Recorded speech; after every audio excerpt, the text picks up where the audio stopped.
You're listening to Sox in the Basement, a production of the Broadcast Basement Limited, where every show is 30 minutes of good and comes from a basement bar on the south side of Chicago. Pull up a stool, pour a cold one, and join us right now for Sox in the Basement.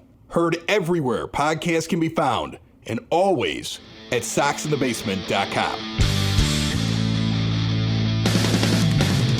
Sitting down here at the 9-foot homemade oak bar, we have another in-studio guest. Steve Paradzinski has been on the show many times before, never in person, although we were at Cork and Kerry at the park in person way back when this show started, right? That's true. That's way back in the day. Yeah, we did. That was like the original, first in-person Sox in the Basement show, and you were nice enough to come over, and I don't think you were with On Tap at the time, were you? You might have been doing some freelance, but I'm not sure if you were with them all the way. I think that was kind of in between the Loop Sports and On Tap period. Yeah, I think you were right in there. That was when I met the 108 guys for the first time. There's a picture of us somewhere. I'm sure that I have all of us standing around. Oh, yeah. And I want to say that after you guys were done, Ron Kittle came in the door and did the thing. That is hashtag confirmed. Yeah, right away. Maybe that was our peak right there in the first couple of months. Yeah, nailed it. It's all downhill from there. That was it. It was all over. Back when we had hope for this team. Hope is a dangerous thing. Yeah, back when we had hope for this team, and there were all kinds of prospects, and was warned the league that we're coming, and here they come, and everybody's super excited about what's going to happen. And now a Tony La Russa, multiple soft tissue injuries, and a playoff disappointment, and now a Pedro Grifol and a Chris Getz and everything else, and look where we're at. And I'll finish the intro. Steve's with On Tap Sportsnet and does a really good job, writes some great articles, and we've had him on here recently. And you wrote some good ones. We might get into your thought process on Garret Crochet and how he's kind of changed his pitch mix. I think you talked about that. And we'll talk a little bit about what you think about the future here of this team. But what do you think was the moment where it all fell apart? Some people try to find one moment, the hiring of La Russa, or, a series of injuries, or, not landing Bryce Harper or even looking at him, and then falling short of Machado and trying to convince everybody you had the best offer when it wasn't the best offer. What was the moment for you that you felt like it was coming apart, or it did come apart? For me, there wasn't really one specific moment. And this is one of the things that Tony and I did over the course of our off-season project, kind of looking back at Rebuild 2.0 and all the failures on it, is you can go back and you can look at every aspect of the organization, whether it was player development, the scouting aspect of it, the free agent acquisitions, the trades. There were so many missteps all along the way that I don't think you can really pinpoint one specific thing. I know a lot of people like to, pin it on the Tony La Russa hire. And full disclosure, I was never a Tony La Russa guy. I did not like the hire here. But to say that that was the moment that everything fell apart, I personally didn't agree with that. I just think it was a combination of multiple different factors, just kind of leading to a confluence of events that led to two singular playoff wins. Yeah. And the thing with the La Russa hire, I know everybody always looks back on that. I wasn't upset about it when it happened. I didn't like the way that they did it, but I wasn't upset about it when it happened. And I saw that there was a path where they could be a very successful team with Tony at the helm. And then, you kind of find out that he's probably not the most modern manager, and things get conflated. But if they would have been winning, if they wouldn't have had some weird stumbles there early on, if they wouldn't have been, the playoffs, they were so overmatched, it felt like. And it was exciting. And I think that's the thing I keep saying to people. Game 3, that first playoff game in a long time, that atmosphere tells you right then and there, it ain't the fans. That's the one thing it's not, right? Sometimes the team tries to paint it as, oh, we don't get it, and we don't really care, and we're not coming out to the ballpark, so that's why they can't spend money and all this. Give me a break. Those fans are there when you are a winner, or at least you're being honest with them. It's when you're dishonest, when you're not winning. We can see that the emperor has no clothes. It's what Ozzy said last week on the postgame. He was like, they must think these guys are stupid. They must think Chicago fans are stupid. Chicago fans are not stupid. He knows that. I think most people that are honest with themselves who covered his team know that. And so I think that's where the most frustration for me comes from, because the old man might be a miser, but you can't tell me that he can't make money if he has a winner because the fans won't show up. I don't believe that. I don't believe it either. And here's kind of one of the other things that I come back to is some of the national people. There were national Barstool people, and I know a lot of people, have opinions on Barstool, but a lot of those people were saying that were at Game 3 talked about that environment and how crazy that was. I can tell you from being there that night, I was at the original blackout in 2008 when they beat the Twins. I was at that as well. When that place is rocking in October, I mean, I will put that playoff environment up against anybody. You see Gavin Sheets over there on first base talking about how crazy this place is. I had two nuns in headdresses sitting in my section who were chanting FL Tuve, and they were nuns. Yeah. And they were older nuns. They were the nuns that hit you with a ruler back in the 80s. I've seen them. They were there. They hit me. And they were there chanting. Like, that's the atmosphere. I mean, everybody says, oh, the Phillies, wouldn't it be great to have that? You could have that right here. You could. Imagine if they would have actually made an offer to Bryce Harper. Think about how different this thing would have looked if instead of Dallas Keuchel, if they would have ponied up maybe a little extra money for Zach Wheeler. Think about how different this thing looks if Zach Wheeler is starting Game 1 in 2021 against Houston. Now, I hate his wife. I will forever hate her for that. I hate her. I don't even know her name, but I hate her. Exactly. Yeah. But think about how different things would look if they had him and Bryce Harper. Yeah.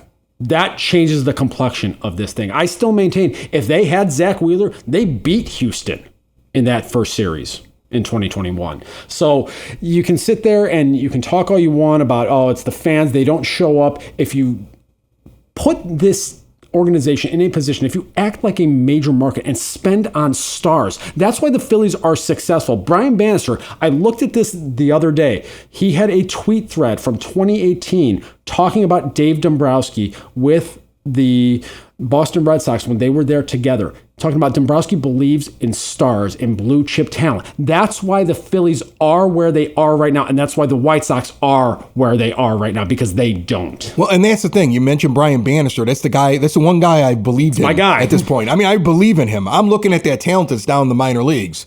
I'm looking at how the pitchers are being developed. I'm looking at the idea of bringing Drew Thorpe straight from Double-A and watching him perform. And I'm watching Jonathan Cannon have a good game the other day. And I'm watching development, and I'm looking at what's going on down there. And I'm saying that gives me some kind of hope. And it's the kind of hope that makes me think that, hey, wait a minute, we may not be that far away if you do this right. Like, I'm of the ilk that you clear Moncada and Jimenez's salary. And even if you stayed at around the same level you're at, you're going to have $40 million to spend. And I just watched how much it cost you to get Tommy Pham. And I don't expect all of them to cost as little as Pham, but there's hitters out there. There's guys that if you are good at identifying talent, and if Chris Getz can't, hopefully he's smart enough to hire the guys that can. And it seems like he went out of the organization to find guys that can. I still hold on to hope. Probably stupid White Sox fan beaten hope that like just wanting it all to change, but it's never going to change. Hope that they will consider a path of, wait a minute, we're going to have some young pitchers. There is generally a good pitcher or two out there you can get that can fill in the gaps. There are generally professional hitters you can bring in. If we had the right guy at the helm who didn't insist on batting two guys in the top 5 in your order under 200, then maybe we could actually build a team that at least competes. You can grow and still be competitive year to year. You don't need to tear it down to the studs. Do you think I'm crazy? Because some people want to rip this down again, and I think that's a bad idea. Yeah, I don't like the idea of ripping it down to the studs completely again. Kind of circling back to your point on Brian Bannister, I've been a Brian Bannister guy since I read the MVP Machine 5 years ago. I wanted him to be the guy they hired as the pitching coach if they ever moved on from Don Cooper. So to see him come in here and see some of the success that is happening down at the minor league level, to your point, that does breed optimism right there. So then the question becomes, who is going to be the guy, the Brian Bannister on the position player side, that's going to be able to help develop those hitters? Because they don't have that guy right now. They had hired Matt Lyle. Matt Lyle was talked about in the MVP Machine, and then they summarily dismissed him. So they've got to find that guy that can find those journeymans, the JD Martinez, the Justin Turners of the world that are kind of at that crossroads of their career, and figure out, hey, this is the tweak you need to make to your swing to all of a sudden now become a viable major league player. They've got to find that guy out there, because if they do that, and if Chris Getz can be better better at finding and kind of scouring that mid-tier market, something that Rick Hahn failed so badly at. All he did was look at prospect lists that I could look at. He's like a fantasy baseball player. Who's the most rated guy in this article? Instead of having like an actual look at him or understanding why you want the guy. And with free agents, it's like, okay, well, who's the name everybody's talking about? You have to be able to identify the players that fit you. You need, like, Tommy Pham is somebody I brought up so many times, not because I believe that Tommy Pham is an all-star player and that he's had down years and up years, but he's a professional baseball player. But the thing I love about Tommy Pham is Tommy Pham's in the business of Tommy Pham. You can identify those guys. If you just have your ear to the ground, you know who the professionals are that are basically headhunters, that are hired guns, that will come in for the money. He turned down less money from a contender because he didn't care if he won or lost. He just wanted the money. There are guys like that every year. So if you find a guy that fills a spot that is like just a selfish baseball player who wants a lot of money, I want those guys. Bring me a guy who's like, I'm in the business of me. I'm going to come in and be a professional. I'm going to get my numbers because either you're going to compete or you're going to trade me to somebody who is competing, but I'm going to get paid. And those guys exist, and they exist at the mid-tier and even lower tier. Yeah, and that's really where I think Chris Getz and the Bannisters and the Josh Barfields of the world is they have to have that thought process and the ability to be able to identify those guys, because look, we know that as long as he who shall remain nameless is controlling the baseball team that we love, we're not shopping at the top of the market. He's Voldemort now to you? That's what he is? Jerry Reinsdorf's Voldemort.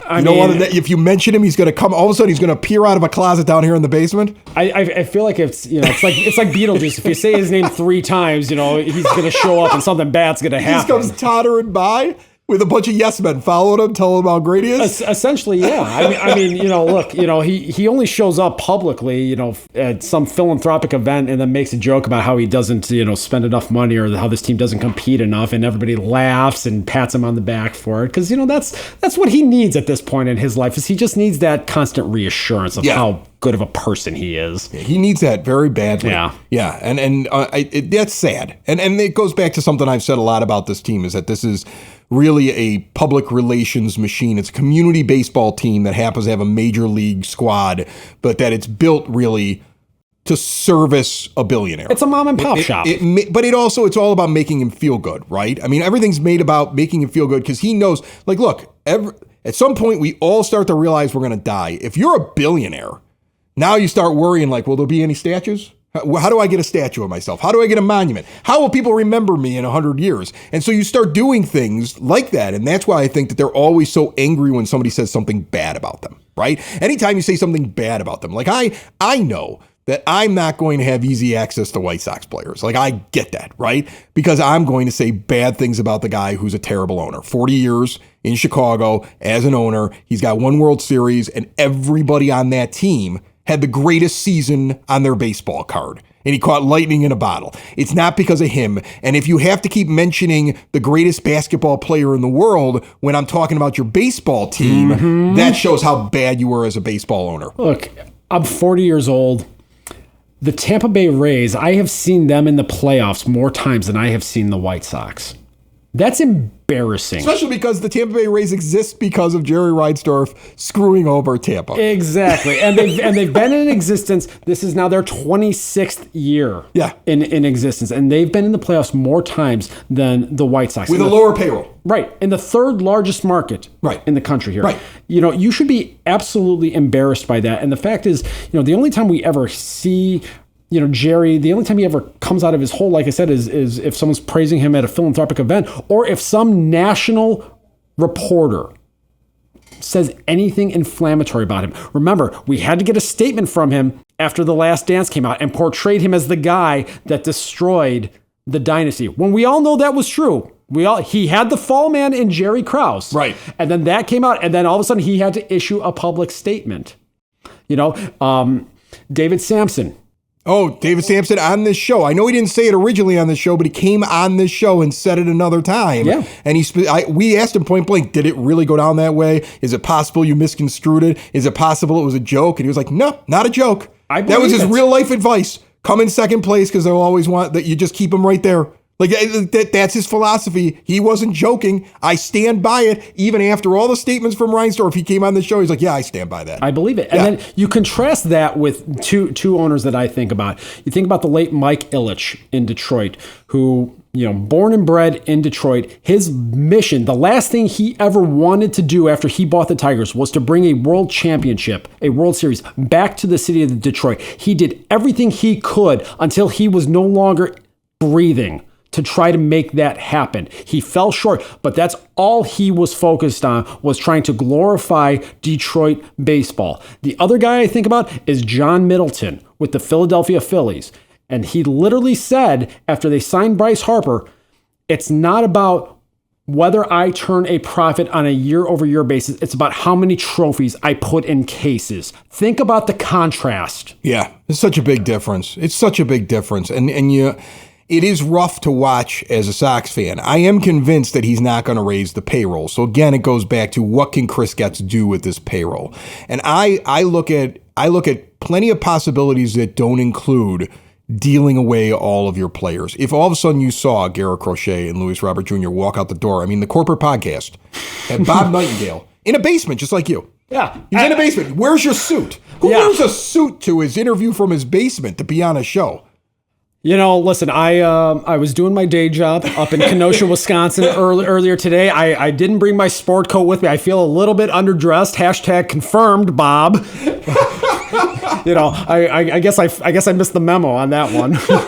But you would have showed up in a sport coat, I'd have been concerned. Who does that? Come on. But anyway, him showing up on that show, talk about what the Sox would get for Luis Robert Jr. scares the hell out of me. Because I don't want him to move on from him. Like, they're already pushing a narrative. Like, you could see it slowly leaking out. Well, he's not always available.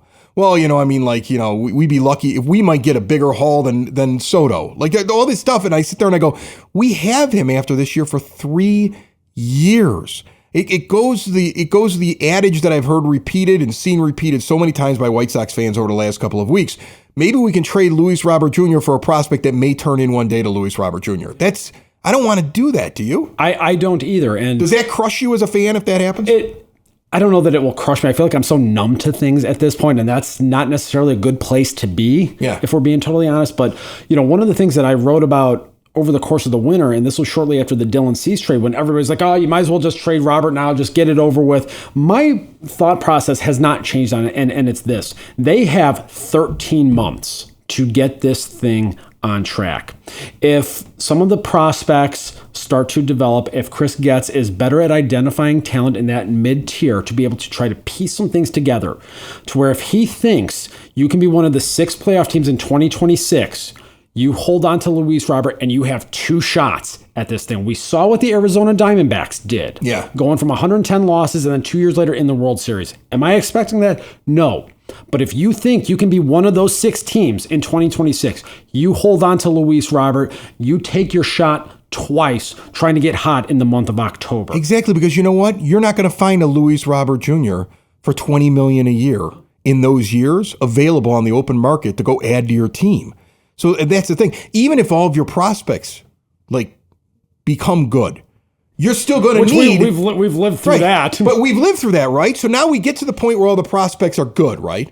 And let's say it all works out. Let's say somehow they make some deals, they've got some prospects, some of these guys move up, and you're ready to go, and you enter that 2026 season, right? Where, again, I still think you could be competitive in 25 if you just go out and get some hitters and if you just kept the payroll at the same thing and let these young pitchers pitch, and you have a good strategy manager in there, you could actually do something, right?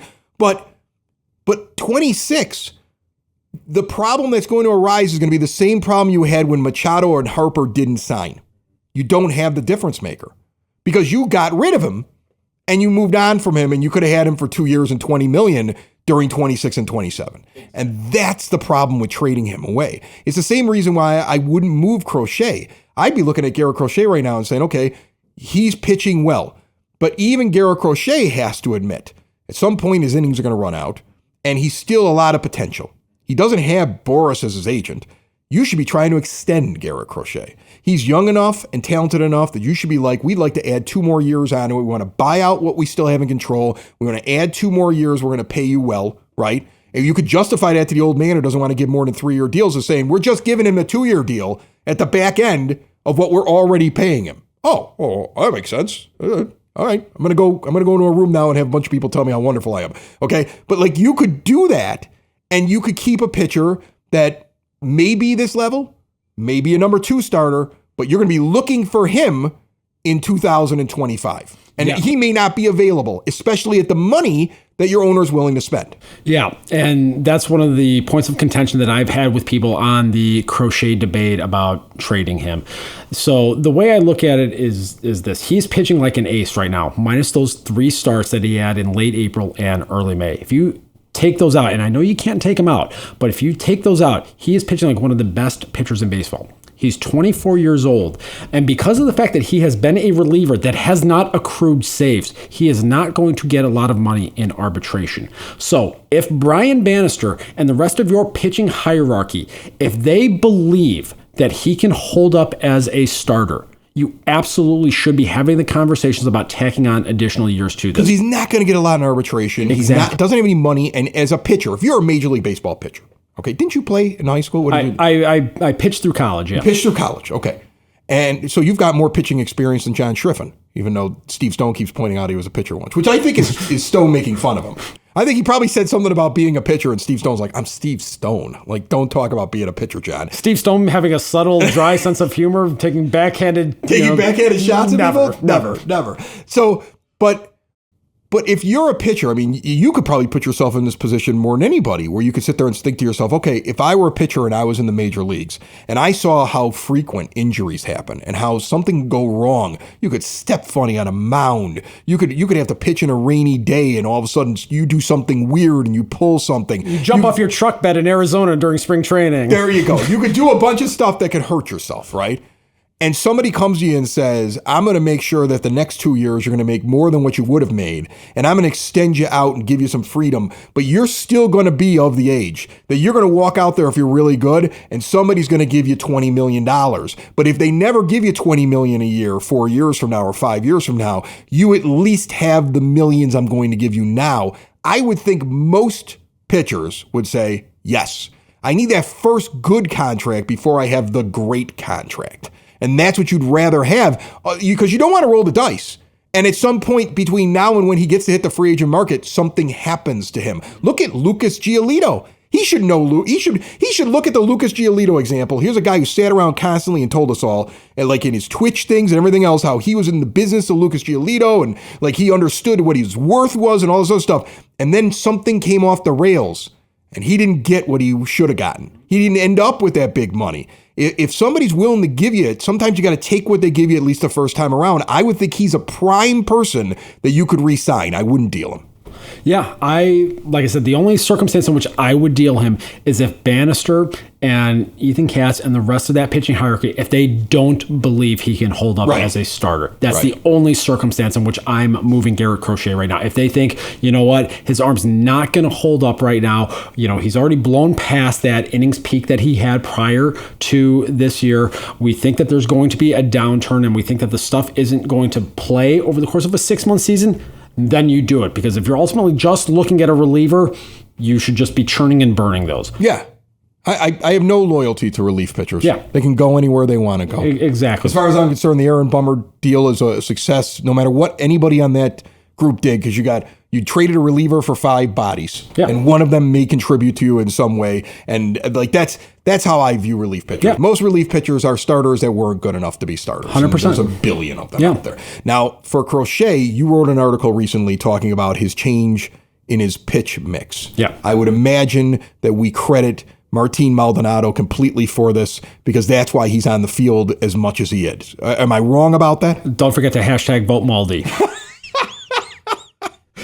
And unironically mentioned it on the broadcast. If only this team had enough people paying attention that they could actually push him into the game. That's the problem. No matter how many people try to do it, he's not getting in the game. But it's funny that Sox fans are doing it. See, I don't know. This is the fan base that got AJ Paradzinski voted into an All-Star game. That is true. So if they can get that guy voted in, and that was a year after they got Scott Podsednik voted in. I mean, Sox fans have been able to win the final vote 3 separate times. You put our backs against the wall. We'll find a way. We will find a way. We'll push him through. So it would be hilarious, but knowing Rob Manfred and all the nonsense that goes Jerry would along make with a it. phone call right away. Exactly. Yeah, he's like, they're embarrassing me. You got to take care of this. Exactly. For me, Rob. Which is what makes it that much better.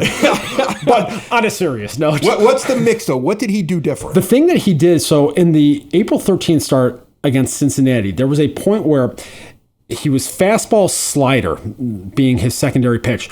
That April 13th start, the slider and the cutter intersected with each other. And since then, the cutter has served as the primary secondary offering. That's so Don Cooper. It really is. We're kind of seeing things going cyclical here, and the cutter kind of coming back into vogue a little bit because we see that with him. We saw it with Drew Thorpe last night. We did. You're right about that. I mean, and that's the thing. This was a team that preached the cutter years ago. I used to joke all the time that the Don Cooper, school of pitching was, all right, come in here, stand tall, throw the cutter, get inside, stay over the rubber, let's go. Yeah.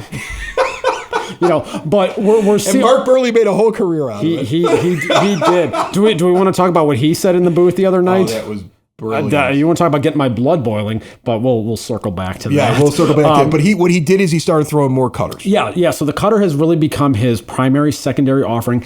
And even in a number of starts here, he's actually had the changeup outpace his slider usage in it. So I don't know if it's just Bannister and Katz kind of getting together, looking at some of the data here and saying, hey, this cutter here, if you play it off of the 4-seam fastball, you got the 4-seam fastball at the top of the zone, you got a cutter boring in on the hands of the right-handed hitters, a changeup kind of down and away to righties. So pairing that with the 4-seamer, kind of same movement profile, changing eye levels here, and then the cutter and the slider in on the hands of righties here, the slider having a little bit sharper depth to it versus the cutter. And it's just worked tremendously from that aspect. And at that point, you're a hitter, and you can't tell what's coming halfway to the plate. Exactly. Now you've got you've got different seeds of doubt in your mind. Whereas before, he's just, okay, it's fastball slider, especially as a reliever. That's all he was featuring. Now you've got, okay, he's got this cutter, and there's enough of a variance there. The velocity band, which these 3 pitches are really featuring, there's about a 6 mile an hour velocity difference from the fastball to the cutter to the slider right there. So you've got enough of a velocity difference right there to keep hitters off balance, and the shape of the pitches there with the slider and the cutter, the slider obviously being sharper on the breaking aspect of it, it's just causing all kinds of problems for hitters trying to get the barrel on the baseball. And then, by the way, now you got to worry and you got to think about 98 at the top of the zone. Well, I mean, and that's the crazy thing, because in the middle of a bad season where you're angry about everything that's happening with it and how the team's being run from the top on down, again, you look at how the pitching's being run, and that addresses the reason they probably lose to the Astros a few years ago, the reason why teams were able to jump all over them, the reason why it was probably a 500 season the next year because the book was out on them, that they had a bunch of throwers and no pitchers. Mm-hmm. And Garret Crochet has been turned into a pitcher, if what you're saying is true. I mean, and Fetty is clearly a pitcher. Yep. He's not a thrower. He's a pitcher. Drew Thorpe looked like a pitcher when I saw him. And that's the difference. There's more pitchers and throwers. And I know that's something that I think a lot of people have been watching this team for the last couple of years have yelled about, that they need more actual pitchers, because teams would look at them in a series and be like, well, it's 3 of the same guy. Mm-hmm. So we just got to figure this out, and we're going to get all 3 of them throw the same thing. They all do the same. They're all trying to overpower me. Rodon gets pissed off. He's just going to throw it as fast as he can down the middle, right? And now it's a different philosophy. The pitching coach didn't change. So that's, again, why you look at Brian Bannister and say that's the one thing that he's probably the most positive thing that I've seen in the last 12 months. 100%. Socks in the basement. Socks in the basement. Socks in the basement. Socks in the Basement. Heard everywhere podcasts can be found, and always on socksinthebasement.com.